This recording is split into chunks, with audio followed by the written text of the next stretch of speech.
We know where we're going, but we don't know where we've been.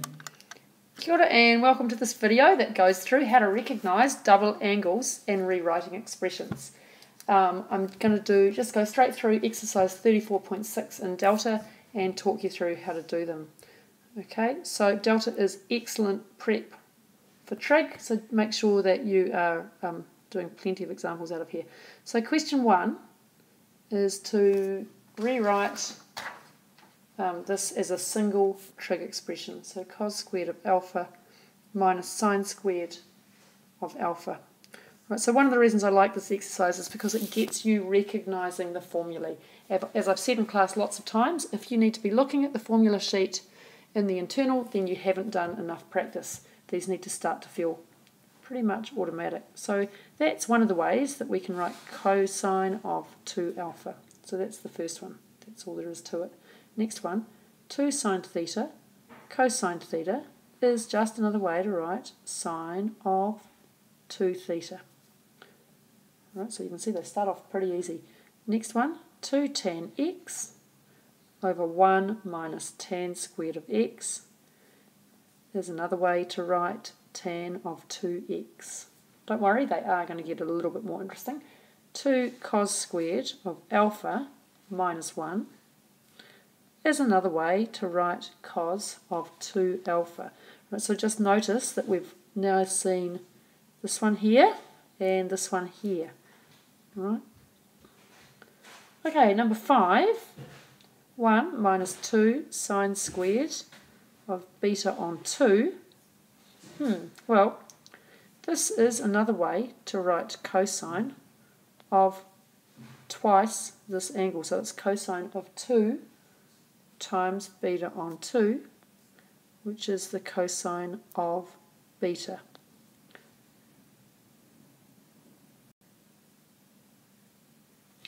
Alright, question 6.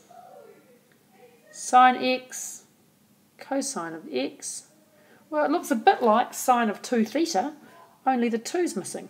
So it must be half of sine of 2x. Right, number 7. Sine squared beta minus cos squared beta. So we know that if we have it the other way around, cos squared minus sine squared, that's another way to write cos of 2 beta. So we can rewrite this like this, negative cos squared beta minus sine squared of beta. Right, missing some brackets in there, never mind. There we go, so that's negative cos of 2 beta. Number 8, cos squared of 2x minus sine squared of 2x. Right, again, it's a double angle formula. It's the cosine of 2 times the thing in here, so 2 times 2x. So that's another way to write cos of 4x. Right, number 9, 2 sine 2x, cosine of 2x. Okay, so that equals the sine of 2 times the thing in the brackets over here, so 2 times 2x, so it's sine of 4x.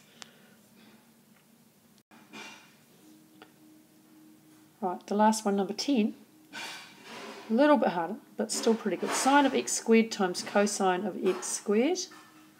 Well, it's going to be something to do with our sine, 2 sine. So we're going to write this out. We look at this, and what we should be thinking is it's something to do with the sine of 2 theta 1. So it's equal to half of 2 sine x on 2 cos x on 2, which equals a half of sine 2 times x on 2. Right, so I'm starting to do some slightly more complicated work with the double angle. So I've got 2 in the brackets here, 2 sine x on 2 times cos x on 2.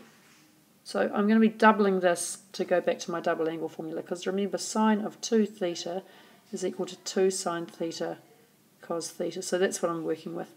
So that works out to be equal to half of sine of x. Okay, hope that helped. If you could give me some feedback, people in my class, on whether the video worked okay on this one, because I'm trying to work out if I'm getting gaps in the recording when I insert a new slide, which is what I did here. That would be really good. Thanks very much.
I'll come down in a sec.